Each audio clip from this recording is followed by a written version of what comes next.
2014, extensive changes to Australia's privacy laws came into effect. We all feel the frustrations of change, especially when technology moves so quickly. We used to write letters, now we send messages via social media. Business was done on print, now it is done online using personal information. We used to store information on books, now in the cloud. Our privacy risks have increased, and so have our legal responsibilities. The purpose of today's board meeting is to highlight to the committee the new Privacy Act legislation changes and the impact it will have on our Australian operations. As a private training organisation, we are liable under the amended Privacy Act of 1988. The Act unifies a set of Australian privacy principles, APPs, that apply to both the private sector and the Commonwealth public sector. Their amendments are important to our company values. At 1C Central, we are dedicated to helping people excel and succeed through certification. Our globally recognised credentials are aimed at enhancing individual productivity, marketability, and value. The privacy of our customer information is imperative for our company's reputation and our future. Currently, we practice the outsourcing of our cloud data storage and direct marketing through third-party companies, and under the new legislation, this puts our company at risk of hefty fines. The Privacy Amendment Act of 2012 is the most significant development in privacy reform since the Privacy Act was introduced over 25 years ago. The updated legislation has been tightened to accommodate for a digital cloud age. The scope of today's board meeting is to identify which aspects of the 250-page amendment are relevant to our company and how to accommodate these changes immediately. The following slide reflects our current privacy statement taken from our national website. Under the new Privacy Act, we could be subjected to a fine up to $1.7 million for failing to be compliant. I will now highlight the relevant acts of legislation and what needs to be done to address this issue. Firstly, the Australian Privacy Principles, commonly referred to as APP, replace the existing National Privacy Principles, or the NPPs, and Information Privacy Principles, or IPPs.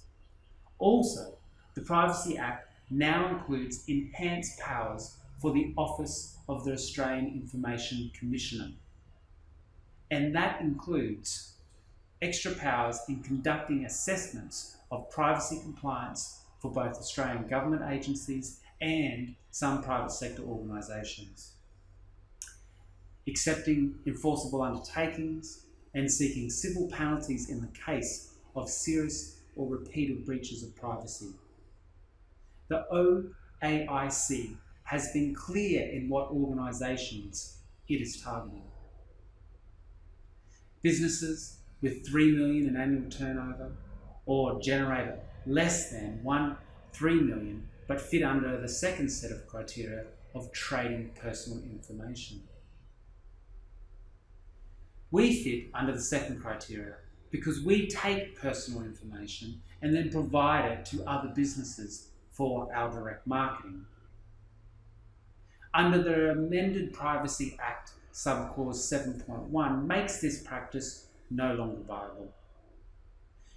Subclause 7.1, if an organisation holds personal information about an individual, the organisation must not use or disclose information for the purpose of direct marketing.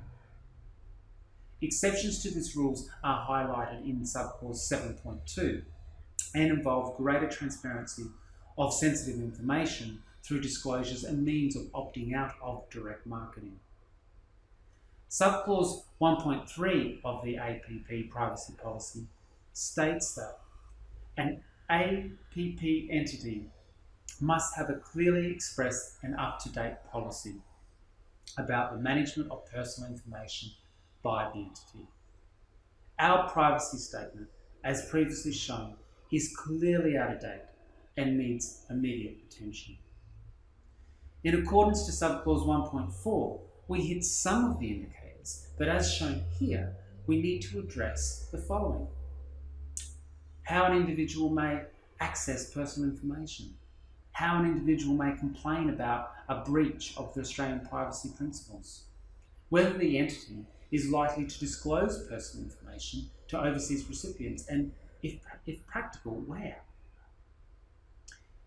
In summary, the new amendments to the Privacy Act are significant, and our company needs to be vigilant with the privacy of our client information.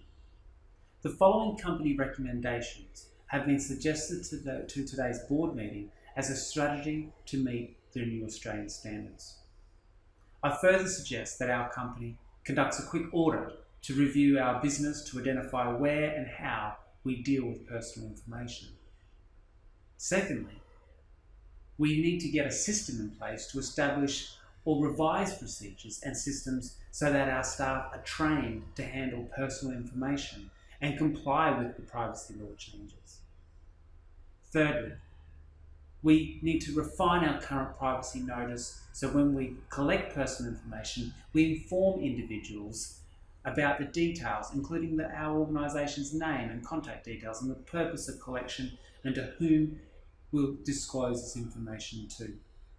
Lastly, we must disclose our offshore storage practices, our security practices as per subclause 1.3 and 7.1.